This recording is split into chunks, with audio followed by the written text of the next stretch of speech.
Welcome to a Wednesday edition of Beyond the Arc. I'm your host, John Gonzalez, alongside our NBA insider, Bill Ryder. And Bill, basketball never stops. We've been talking about it nonstop. We were on last night late after the Clippers and the Mavs on CBS Sports HQ, which is our streaming network. People should check it out because after all the games wrap late, we hop on there and we talk about basketball. But normally you're in LA with me, and now you've been on the East Coast. Yes. And it was 1 a.m. It was late. Later, even when we wrapped. How are you feeling? I'm great. As you can see, I get to come back to the lap of luxury here in Stamford. Did you know that Stamford, Connecticut, where HQ is based, or some of our operations, is their nickname is the city that works. So I feel fine. I'm right at home. You're not here, but you're an honorary member. Let's go. Thank God there was no overtime. And you know those moments where a great game, great final game, no, we're going to get it. But selfishly, all I wanted was for there not to be overtime. And so I was feeling phenomenal. The secret about media is we root for ourselves. That's right. Like, nobody wants overtime. You just want to go home.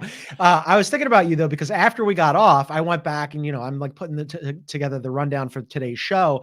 And I had Inside the NBA TNT on, and they were showing Kenny Smith, who had fallen asleep waiting to do the post-game show. And I was like, well, at least Bill was awake. So that's a good thing. Yeah. Let me ask you this. When you were writing for a living, to the writer's curse, I used to start columns when I thought games were over, even if it was, and every time I would write, team would go on a 28-3 run. Always. Did you stop doing? I just stopped doing it as a rule. Yeah, I mean, part of me was like, I'm just going to stop doing it and I'm going to do it at the end. But I think like that always happens, right? Like you're sitting there, you're on deadline, the game's about to go to the buzzer, something wacky happens like it did in the Sixers Knicks game the other night. And whatever you have, you're just like, well, delete button, got to start over. Starting over. I would still crush it for me. Yeah, it is a bummer, but nicely done by you last night. Later in the show, we're going to do Pacers. They climb back into the series. They get a win. First team to win on the road in the playoffs so far. Tyrese Maxey was voted the most improved player, and he talked about the last 2-minute report from that controversial Game 2 ending against the Knicks. And the Wolves got another W against the Suns. They go up 2-0. But first, we're going to do Clippers and Mavs. Mavs also got a road win in a rock fight of a game. That's the game that we did last night on CBS Sports HQ. It was a battle. What a battle. 96-93. Mavs went on a 14-0 fourth quarter run to help them there, tie up the series 1-1. A lot of Luka and Kyrie, which was similar build to game 1. But this time around, they also had PJ Washington to help them out. He had 18, 6 boards, 3 threes. The defense looked way better despite the fact that Gafford was out with a back injury. Mavs are back in this. And PJ Washington, to your point, you brought up on HQ yesterday, 10 fourth quarter points. Luka was good in the fourth quarter. He had 7 or 8. Kyrie was good in the fourth quarter. He had 7 or 8. It was the PJ Washington show late in the – I'll say this, though. I'm probably a little more attuned or focused on, rightly or wrongly, to Luka performing not just at an individually great level, but the team winning. And maybe that's fair. Maybe that's not. And he was inefficient. He was effective at times, but inefficient over the course of that game. I thought he was phenomenal in the fourth quarter. And it was such a nice, we'll hit this later, but juxtaposition between him and some other stars in similar situations who just abdicated any responsibility. I thought, you're right, PJ Washington, huge game. That was a big game for Luka because that dude showed up in the fourth quarter and made his teammates better, obviously did his thing. Big part of the reason that series is tied up. The defense for the Mavs has been greatly improved, as we've talked about post All-Star break. Wasn't great in game 1. Harden kind of went off. Game 2, it was really good again. And I'm glad you brought up Luka because we've disparaged his defensive abilities here on Beyond the Arc. But I want to run this past you. I found some Luka defense stats. This is courtesy of ESPN. The Clippers were 2 of 17 from the floor with Luka as the primary defender, and they missed all 11 that he contested last night. Jason Kidd gave him a lot of credit post game and said, at least he's trying. I think he's like trying to put some effort into it. I don't think he's ever going to be a good defender, Bill, but there was effort last night. Look, that meets the eye test, but the eye test didn't tell that tale. Because I thought, like, just watching the game, I thought he played effort-filled defense, and he played pretty well. And what's the ceiling for him defensively? What Steph Curry is or was back in the day when he would in that defense? He led the league in steals, Steph, 1 year. He's not an amazing defender, but in the defense he played well. And I've had some guys, because I wrote that Luka column, tell me that Harden is an underrated defender only in the sense he's bad, not horrific, but maybe that's the line that stuck out. It's just in the sense that there are moments where the effort works, and that stuff is contagious too, right? If the guys see your superstars, not a defensive dude, getting at it and trying and playing defense, and to your stat, that's amazing. Being effective, I think it can be contagious. I was kind of floored by that. I was floored by one more too that I'm going to run past you. This is from Synergy. This season, and I stared at it for a while and I was like, this can't be right. But apparently it's right. This season, Luka was in the 83rd percentile on opponents' points per possession as an ISO defender. Like as an ISO defender, which there were so many times when I was watching the games. Wow. I think back to that Sixers game where the Sixers beat them on their floor without Embiid, where he just got whipped by, like Maxey was just turning him around left and right. And I'm like, how is that right? I would love to. I know this, it doesn't matter if it's an effective stat. I'm just so interested in the guys he was defending or what their general sort of war would be or their whatever, their PER. Like that's, hey man, like I'm sorry, Luka, you're a defensive marvel, I guess. I didn't. Who knew? I think that when you watch how other teams attack the Mavs, the proof is still in the pudding, right? They're still hunting switches on Luka. They're still hunting switches on Kyrie because the other players on the floor, PJ Washington, Gafford when he was out there, and Derek Jones Jr. are infinitely better defenders than the other guys. So, we throw out these stats and we go, maybe Luka isn't as bad as we thought Luka was defensively. But clearly still, if you're going to have your choice on which defender you'd like to switch on to, it's going to be Luka and Kyrie. But good for Luka actually like trying. And to your point, the Clippers are opposite, especially when they go small. Those guys can switch on to anybody. And so you would think down the stretch of a game like that, maybe it's the Clippers who would get better shots because they'd be able to find Luka or find Kyrie and just get – and they didn't – the Mavs defense was awesome at the end of the game in crunch time too, which is its own thing. And let's credit Aaron because I hate taking other people's information and ideas. Yeah, please do. Producer Aaron points out, I'm just going to read his little message here. Luka's 6'8", 250, 260, big enough to be decent if he tries it all, stands in the right place, right? Gets in the way. Okay, but whatever. Whatever. It's a good. That's the put a giant sumo wrestler in the hockey goal of NBA defense. But it's not, there's a point to it. I also thought it was interesting that when Gafford went out, I was like, oh man, Gafford didn't have a good game one. Then Gafford goes out in game two. But the Mavs really didn't lose a step. And the reason why I think that is interesting is because Lively has had a tough season, right? He was really good at the beginning of the year. Then he had an injury. Then his mom passed and he's like dealing with all this stuff. He's been back, right? But when they went and got Gafford, the redundancy there that they have with Lively, where Lively was able to step in and play some minutes in the low 20s and like really do this. Like those guys are super similar. They're great on the boards. They're awesome rim runners and they protect the rim. And like you lose Gafford, but you go, oh, okay, well, we'll just play more Lively minutes and like hopefully we can get by. And they did last night. And like, that defense, Jason Kidd has really hit on something there. So we'll see if Gafford can come back. From the Clippers side, we haven't even talked about the main story. Yeah. Kawhi's back. Yeah. What'd you think? I thought it was the main story that wasn't the main story, right? I mean, understandably, he looked rickety. It looked like he just looked like he didn't have his rhythm. And there were moments where he attacked the rim and there was a 3-point shot toward the end of the game where I thought, okay, it's Kawhi, it's the playoffs, it's a high pressure, the ball's going to go in. And he wasn't able to do it. He fell down a couple times trying to get the ball back on a turnover, and I think once on defense, where it was just not a lack of effort, but he just looked out of rhythm. And I love regressions to the mean. That's such a great term. And what an inevitable – I think you or Ash said this on the show yesterday. What an inevitable James Harden regression to the mean, because even though Kawhi was out there, they needed more offense. Kawhi wasn't right. Now, I was going to ask you this, and maybe this is too philosophical and hard to answer, but – the Clips were that was an awful shooting night across the board. Every really player, 3-point shooting. I mean, I think it was 26% or something, but whatever. They made 1 out of 4 from 3. 0.7. They were awful. To what degree? And it's hard to figure out. But would you attribute that to just because I think it's interesting too in the Sun series we're going to talk about with the Timberwolves? Would you attribute it to those guys just not hitting shots versus hey, Mavs defense did make their life miserable Where does the credit go versus the blame for you in those situations? The answer is yes, both. I mean, I thought that the Mavs were really good defensively, and the Clippers just didn't have it last night. And Kawhi, I thought, for having missed 9 games, I thought he looked good movement wise. It didn't look like Embiid came back and he's just lumbering up and down the floor. He's got one eye. He might as well have an eye patch on and he's a pirate. Peg leg. Yeah, basically. But Kawhi comes back and movement wise, I thought he looked good, but he was obviously rusty offensively. He was front rimming a lot of shots. And then Harden, he had 22, but he went 2 for 10 from 3, and he missed his first 6 from 3 too. And as you mentioned, they just did not. Classic Harden in the playoffs. Classic Harden. He has a great game 1, and then game 2, you're like, oh man, that guy's back. Buy a 3-pointer. Yeah. Aaron points out that that was the first Clippers loss this season when they allowed fewer than 100 points. They were 12-0. So, I mean, both of these teams I thought were pretty good defensively. It was just that the Mavs had a little bit more offense.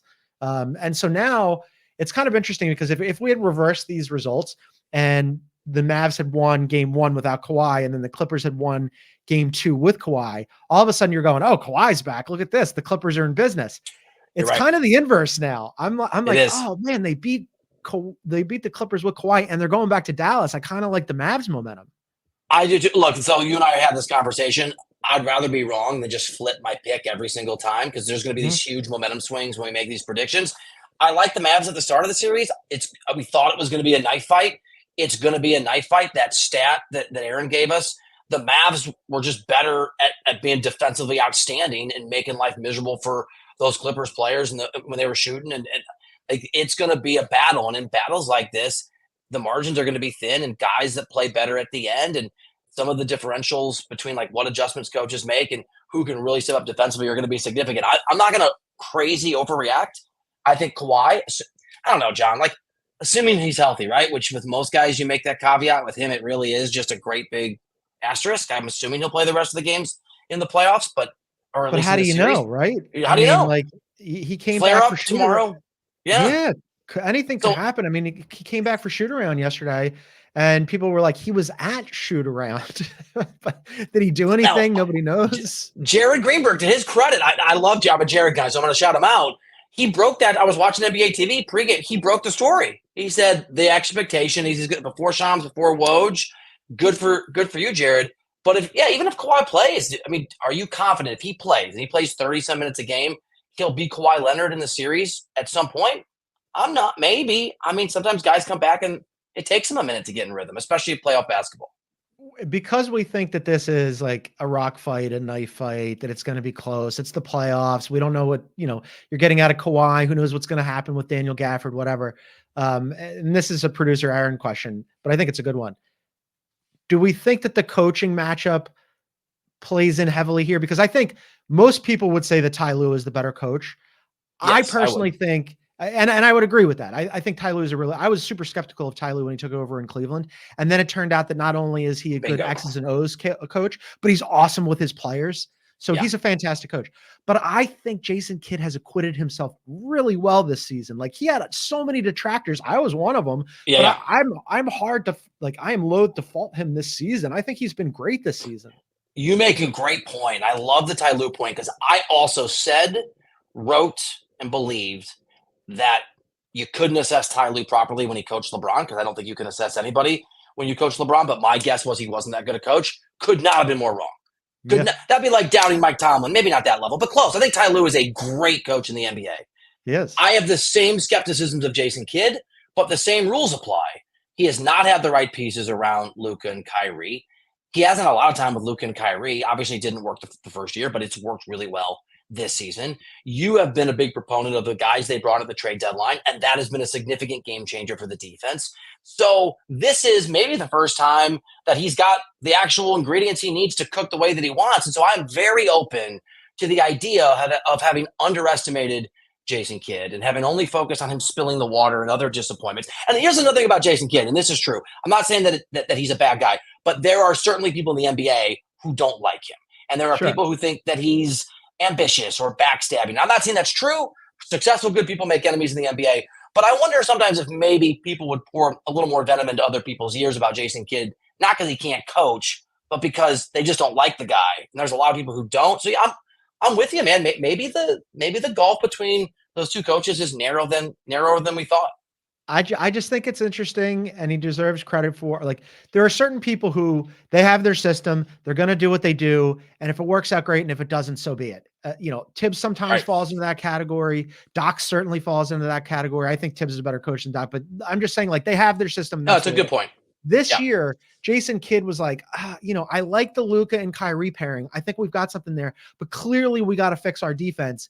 And he like adjusted the lineups and changed the way that they played. And like that catapulted them into all of a sudden this 4-5 matchup where they're like in a coin flip with the Clippers. And he could have just kept being like, nah, we're not going to do this. We're going to play 5 out and screw it. Like, I got these two amazing offensive players and screw defense. And he didn't. So we'll see what happens the rest of the series. That one continues later on. I'm super interested to see what happens with the loser of the series in the offseason, as I am with the next series that we're going to talk about, the Wolves and the Suns. Whoever doesn't come out of that is going to have a lot of questions in the offseason. Going to take a quick break, and then we're going to talk about that right here on Beyond the Arc. One last shot to seal their fate. Who will earn the chance to be champions? It's the Coppa Italia semi-finals on CBS Sports Network and streaming live on Paramount+.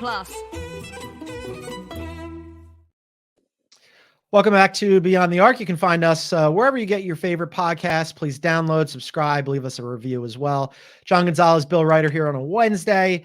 Talk about the Wolves. Wolves go up 2-0 in their series. They beat the Suns 105-93. Bill, Phoenix hasn't won a game 2 on the road since 1994. This is a stat Ernie Johnson brought up before the broadcast. And I was like, that's an automatic Phoenix W. That's the classic broadcaster reverse jinx. I wish like, it were. Ernie just guaranteed a Suns victory. And instead, the Wolves did the Wolves thing again. All 5 starters in double figures, all 5 in a positive plus minus. Not the greatest shooting night from Ant, but he looked awesome defensively, passing the ball. Yeah. Jaden McDaniels, who's an awesome defender. He had a game high, a team high 25 points. And when you have a defender like that contributing offense, you really need your big 3 to step up for the Suns. And they didn't again, Bill. Especially when Grayson Allen, I know Grayson Allen's not Ash's, I don't think, favorite player on the face of the earth, but hurt that ankle again. And you need, right? There's no depth already. And then you lose that dude. You're right. Bradley Beal, not good. Devin Booker this is harsh, but he's been garbage. Okay. Like, there it is. Like, he's been bad, and you can turn those things around, but he's been awful. But can I just especially pick on Kevin Durant? Because I'm going to pick on Kevin Durant. And maybe this is unfair, but whatever. Maybe it's hot take. Yeah, I'm going to do it. Kevin Durant's the guy that told the Arizona Republic earlier this year, why can't I be in the GOAT conversation? Why don't people talk about me? He did. Okay. Well, the answer, right. The answer to the question is maybe because you haven't made it out of the second round since you left Golden State. Maybe because you are a world-class, maybe on paper in a vacuum, maybe the greatest scorer in NBA history. Certainly, I think a worthy conversation. And you are expected to be the guy that takes over some of these games. I mean, it was a 9 or 8. I think it was a 9-point game going to the fourth quarter, not insurmountable. And that is the moment when, if you have a guy that thinks he should be in the GOAT conversation, who is a ridiculous scorer against a lockdown defense, that's the guy that's got to take over. And that dude, if he had gone 1 of 8 or 1 of 9 or 3 of 11, I probably would still come on and criticize him, and I think rightfully so. But much worse is just abdication. I'm going to take one shot, and I'm doing this retroactively, but his inability to just even get involved in the fourth quarter offensively made me think, are these guys even interested? They don't even look – Devin Booker looks miserable. Bradley Beal at times looks like he doesn't know how to play basketball, and Kevin Durant looks disinterested. And I don't know. I should ask some people in the organization. They look like a team that don't even like playing together. It is I cannot believe I bet money on these guys. It is a hot mess. I hate myself. Listen, I don't think the series is over. I do think it's interesting that after a regular season where the Suns handled the Wolves easily, that the Wolves get into the postseason, and the Wolves, without any playoff experience, look like an actual postseason team, or playing postseason basketball where they're challenging every possession. They're fighting as hard as they possibly can. That when you're talking about the Suns and like their effort and do they even want to be there, the opposite is true of the Wolves. The Wolves were like incredibly intense to the point where I wonder about them white knuckling it a little bit, but it's working for them right now. And the Suns, the first game, the Wolves ran them off the floor and dominated the boards. Suns were even better on the boards this time around. They actually were +2 on the boards. But when you mentioned Grayson Allen, I don't think people realize how important he is to that team because they're so thin. And the minute Grayson Allen goes out, Now you're playing more Eric Gordon minutes, and now you have nobody on your bench. They were 30th in the NBA in bench points this season. When you have to graduate Eric Gordon into more starter minutes because Grayson's out, like, what do you do with your bench when you can't play 48 minutes for your big three? They're going to have to sit down and take a breather at some point, and you have nobody else.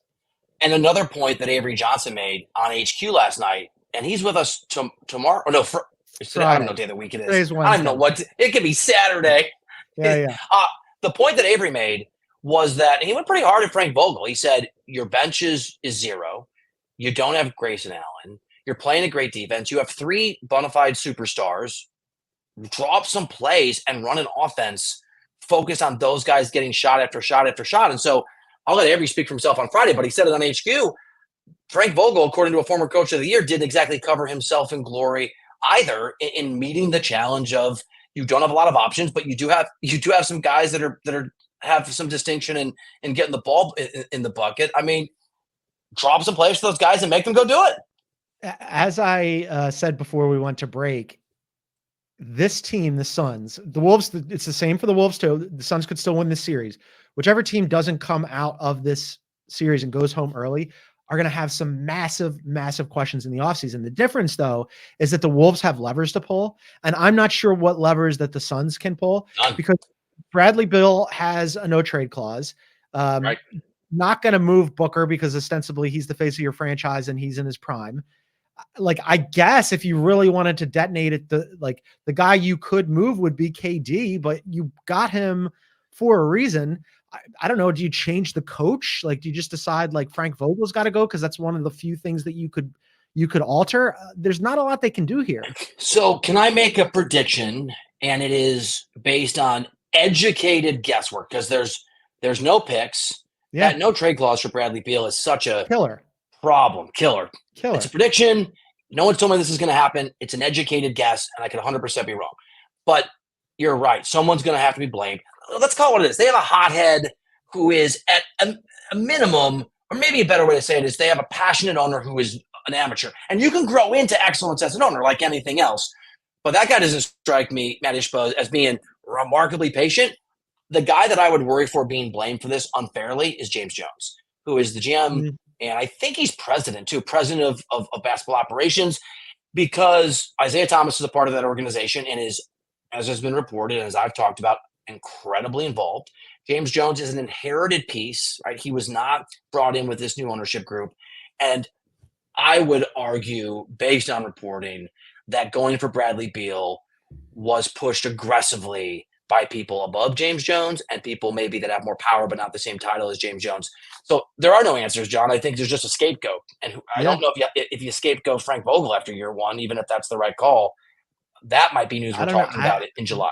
This is their team in terms of team building. Even if you did scapegoat James Jones, like as Aaron points out, in addition to not having any picks and in addition to not being able to move Bradley Beal unless you get his say-so, and I'm going to guess you're not going to get it because of the tax, they're not going to have any exceptions to get new players. I mean, they re-signed Grayson Allen for a reason because they're basically handicapped. They can re-sign Grayson Allen as they did. They can re-sign Royce O'Neal. It's basically this team and then minimum level players. And I don't know. Let me ask you a question that Avery brought up that I thought was interesting. If you're, and I don't know if you'll be as interested, but I think I've never thought of the idea that moving on from DeAndre Ayton was a mistake because he did not get along with the people in that organization. There was not a lot of love lost there. He has not covered himself in glory in Portland, but Avery brought up the point that you've lost a presence in the paint. You've lost a guy that did help you make a finals in exchange for Bradley Beal. It was just sort of the first time I've seen DeAndre Ayton in a positive personal light in a long time. Is that a reasonable conclusion? You should have just kept DeAndre. I'm not really an Ayton guy, and I think Nurk's been pretty good. Like Nurk actually last night was a big deal in terms of them being +2 on the boards. Like Nurk gave a full effort, and I also think Nurk's a little bit more versatile than Ayton. He's not as good a defender, and he's probably in a vacuum not as good. No, not probably. He isn't as good a rebounder, but he does rebound, and he's a much better passer. I think he's better for that offense, right? Like Ayton is get it to him on the block, or when he's rim running and he's going to rebound and you're going to run with Nurk, like you can run some offense with him and he's going to make the right pass. I've always liked Nurk. This is how bad it's gotten in Phoenix. There are very smart people who are saying, well, maybe DeAndre Ayton wasn't so bad. DeAndre Ayton. Right now, there are 3 teams at present who are down 0-2. You got the Suns, the Lakers, and the Sixers. Who's in the most trouble and who has the best shot to climb back into it? Because of those teams, they got to get out of the series, right? You got to win 4 of your next 5. That is a tall order. Yep. Now, I'll say this. I think I said this on the show yesterday. It's rare. But the Bucks did it a couple years ago against Kevin Durant, actually, and the Nets, and then they won the whole thing. It happens. Lakers are cooked, right? Can I just put them aside? Yep. They're done. Spirit broken. Denver's too good. I'm not doing this to troll you. I swear. I just promise you I'm not trolling you. I'm not. I was thinking about this. Yeah. Because usually I am trolling you, but have you noticed I haven't even reverse jinxed you? I've actually given up on the bet. On either of these other 2 teams, though. I've actually given up. I was trying to revert. It didn't work. Look, I think the Suns can come back. I don't think that they will. But you and I have covered this sport long enough and been at these games long enough to know that a team wins a game 3 and the momentum shifts. And then all of a sudden, and then game 4 starts. And if that team that's down 2-1 is even up 7 in the third quarter, you start like, oh, man, momentum is powerful. I don't think the Suns are going to do it. The Timberwolves are better than I thought. They're more composed than I thought. Anthony Edwards is amazing. I think the right answer is the Sixers. And I'm not trolling you. I think they showed in game 2 they can beat him, right? That doesn't mean they will. And there's question marks about Embiid and how much wear and tear if you get to a game 6 or 7 if you get there. But I think Philly is the right answer, and I think that is the team that has shown the smallest distance between the 2 teams in the 2-0 series. A lot of things. I mean, yes, the Wolves looked better than the Suns in the first 2 games. I'm not counting the Suns out. They're going back home. There's the old adage about a series doesn't start until somebody wins on the road. We saw the Sixers in the first 2 games, and a lot of things did not go right for them. And I'm shocked that they didn't pull out one of those games. These things happen. Basketball gods are extremely fickle. But in terms of like which team looks closest to the team that beat them in the first 2 games, I think the Sixers and the Knicks played 2 incredibly tight, close games. So, look, I don't feel good about the Sixers winning the series, but if I had to place a bet on one of those teams getting back into it, I'd go Sixers. Yeah.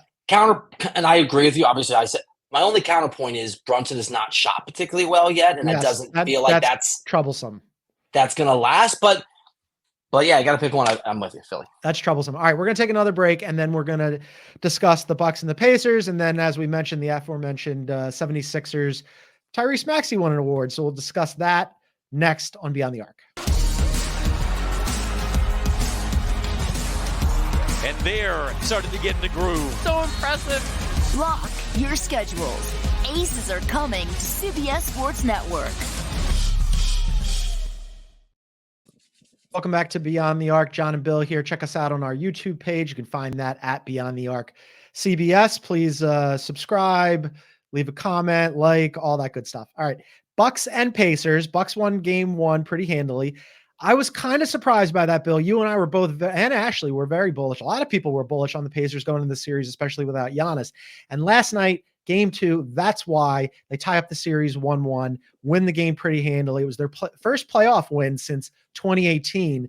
And it was the first road win by any team in this postseason. All 5 starters in double figures, all 5 starters positive plus minus. Siakam has been amazing. He's the first guy since Wilt to go for 35 and 10 in the first 2 playoff games. That was back in 67 when Wilt did it. So that's really quite an accomplishment. This is the Pacers team that we were talking about. Yeah, this is it. And you made the point on HQ last night. Credit the Pacers because they are not, if you look at sort of the totality of the season, amazing defensively. But as you pointed out, they were better at the end of the regular season. They were really good defensively last night. I'm so interested in what a mirror of each other these teams are. They're inverted of each other because this is a one-man show right now in Milwaukee for the reasons of injury to Giannis. And it's not working. Damian Lillard was awesome in the first half again, but faded. Whatever the reason, second half, not the same guy.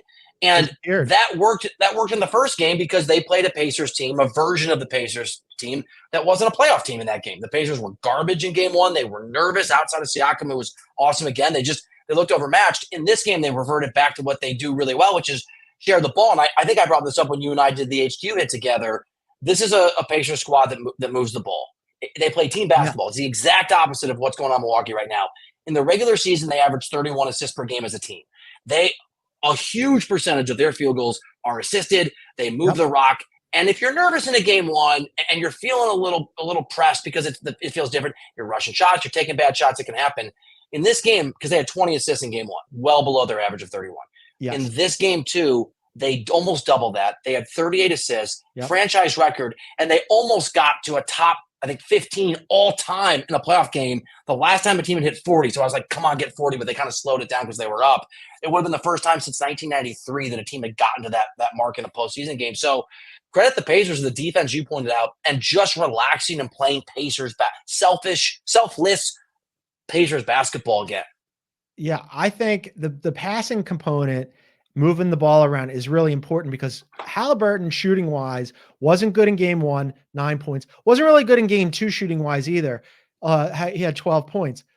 But the Bucks have been blitzing the hell out of him and trapping the hell out of him. And the difference was in game two, they were ready for it and they moved the ball and he ends up with 12 assists. And, they're finding the Siakam on the break. They're pushing the pace. And their defense, holding the Bucks in the low hundreds as they get into the 120s. Now, all of a sudden, that's a serious problem for the Bucks because defensively, the Bucks have been nowhere this season. They've been especially bad at point of attack. They've been especially bad on the perimeter. They go out and get Patrick Beverley at the trade deadline as a perimeter defender. And that's like, all right, I mean, you got a hole in your tire. I guess you could patch it. But what you really need is a new tire. And Patrick Beverley ain't it. Like, he can only do so much. And so I think, as I look at the series, it's if Giannis comes back, they have a chance. And if he doesn't, they don't. I know. Well, you're right. Doc was asked about that. And he said, he's getting close. He's getting shots up, but it's super rocking a hard place if you're Milwaukee right now. Cause you look at this and you go, all right, all we have offensively really is Dame. Bobby Portis got smoked by Siakam in both games. Like we need Giannis desperately. And, Brook Lopez can only do so much as well. I don't know what they do here. And I think not that different than some of the teams we talked about in the Western Conference. They leveraged a lot. I mean, not only did they get rid of Drew Holiday, it'd be one thing if he was in some random city or in Cabo. He's in Boston as a part of the best team in the NBA. Like they made a big adjustment to a team that had won a championship. I'll ask you the same question you asked me about what do you do if you're Phoenix or you're the Timberwolves. If the Bucks get blown out in the first, they lose in the first round. Does Giannis's injury give a pass to Doc Rivers, a pass to John Horst, who's the GM who hired Adrian Griffin in the first place and went and got Lillard? Or are there some difficult questions that have to be answered? Or do you just roll it back next year and say, there was no Giannis, we'll be fine? I think it does give you a little permission structure, a little excuse to go, well, if we had Giannis, that could have been different. And this is something that we've discussed repeatedly, but it bears repeating again, is that it's a tricky injury to bring him back from, right? Because it's a calf injury. And we all remember what happened with KD back in 2019 when he came back in the finals and the calf became an Achilles blowout. And then all of a sudden he's on the shelf for a while. And that's the last thing you can afford if you're Milwaukee. I mean, what you're hoping is he can come back and stay healthy. But if he doesn't, you absolutely have to have him for next season. The Dame thing, though, is a question mark, right? Because in retrospect, wouldn't you rather have Drew Holiday? Yes. I know it's kind of crazy. The team is an awesome offensive player, but Drew Holiday is so super underrated. And he's that kind of guy, like he's going to give you offense. He's not going to be Dame offensively, but he's such an infinitely otherworldly better defender. It's not even close. So I don't think we weren't doing the pod yet. And you and I may have talked about it, the two of us. I certainly talked about it on HQ. I remember when the trade happened.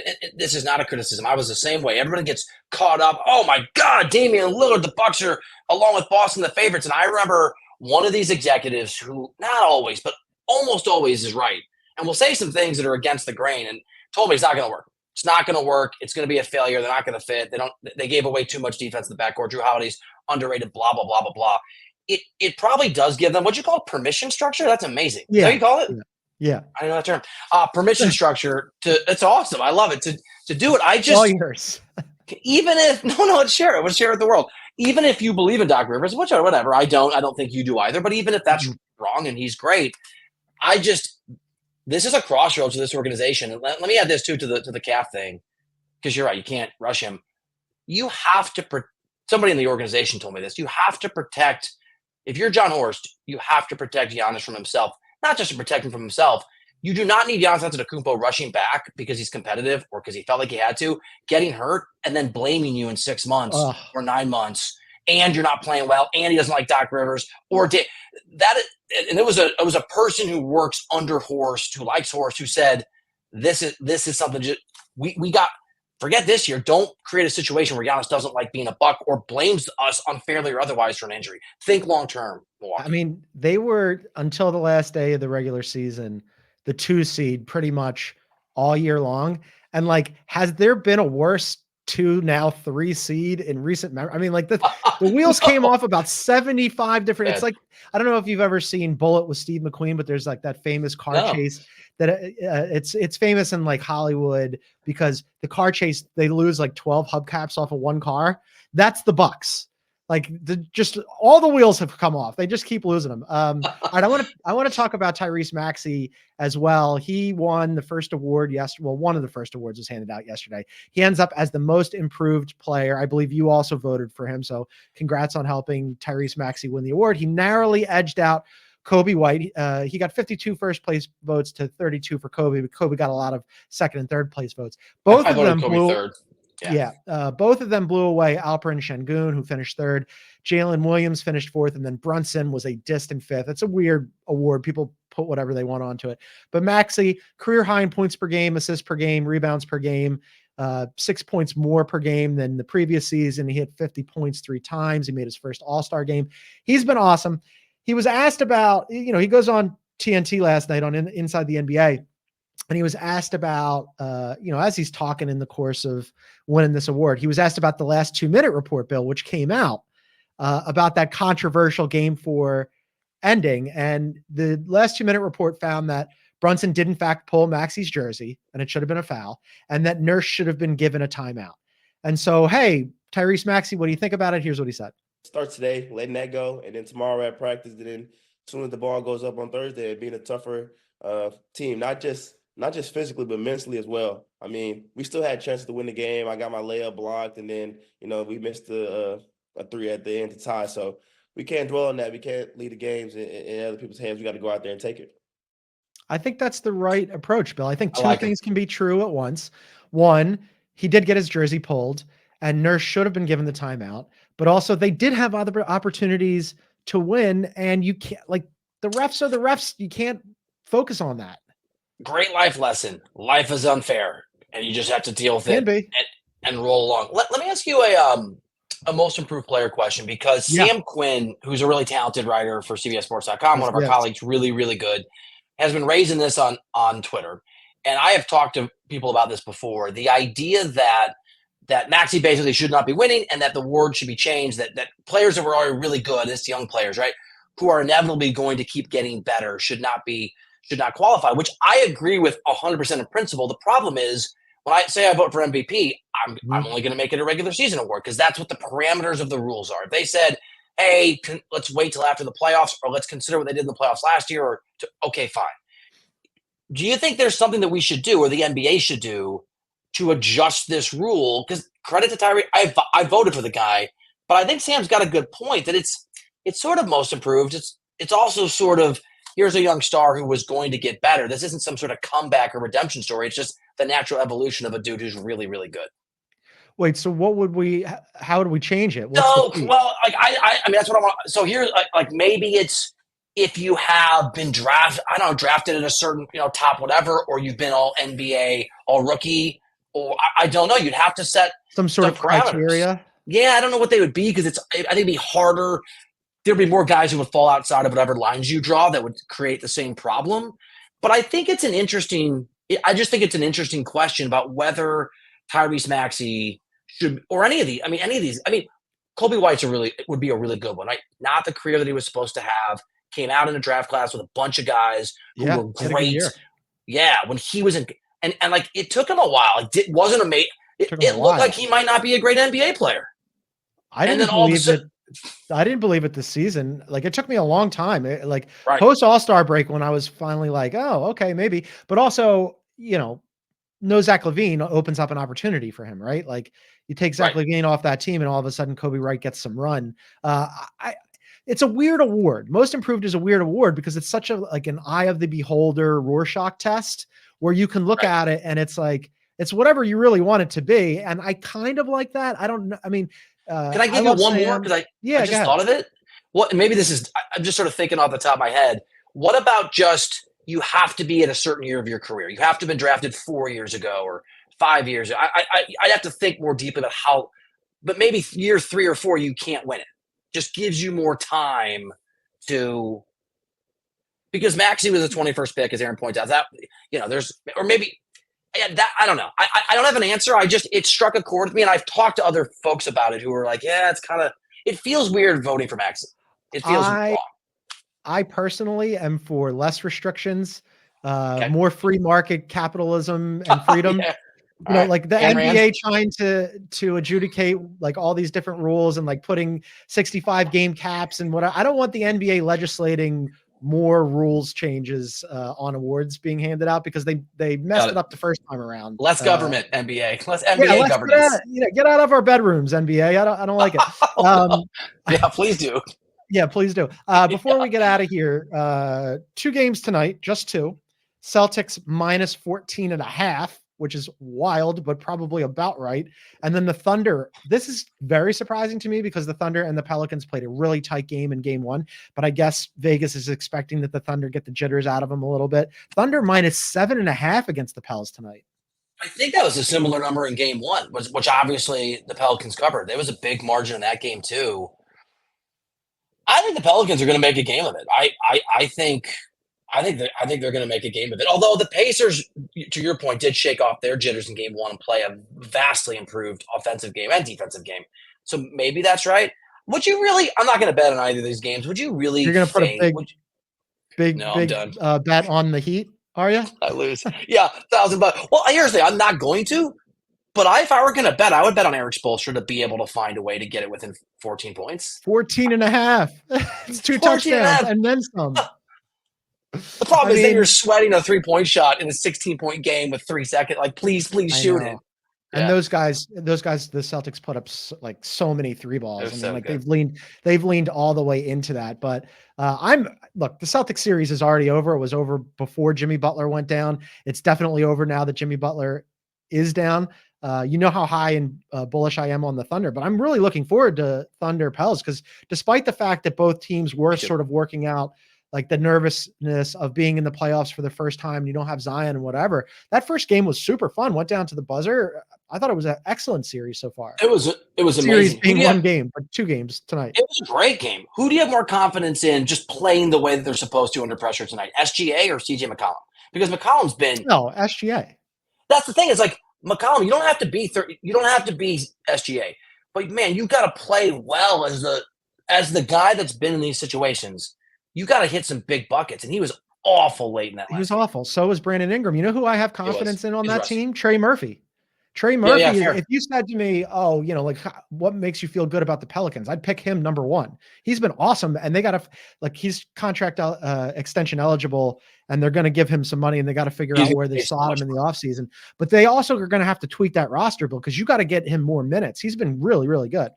So the recipe for the Pelicans to win too. I don't know what the total is, but it has to be defense. They have to just continue to be great on the perimeter, and we know that the game can slow down a little bit and scoring comes down. But that feels like you got to win that game 101-97, right? You whatever the number is, which they can do. They're a bigger team too, right? And that's something that the Thunder have had some problems for.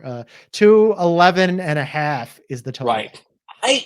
You got to play under. If you like the Pelicans, I would almost. I have a bet on the NBA this week, and I would almost bet Pelicans. I wonder what Pelicans on the money line and the under would be as parlay. This is why I don't gamble. I know enough about basketball to know that I know nothing about basketball. Like that's why I stopped gambling a long time ago because I love it so much. And every time I think I know what's going to happen, the NBA reminds me I do not. I have not learned my lesson, but you may be teaching it to me over a dinner in the foreseeable future. Yeah. So there we We'll go. see how that goes. All right, we're Yeah. gonna get out of here. You got to go and rest up and take a little schnoozle. That's gonna be it for us today. For tomorrow, Ashley and I are back. Bill's got stuff going on, and then Bill and I will be back on Friday with Avery Johnson. But for now, for our NBA insider Bill Ryder, I am John Gonzalez. Everybody, thank you so much for tuning in. We'll see you tomorrow.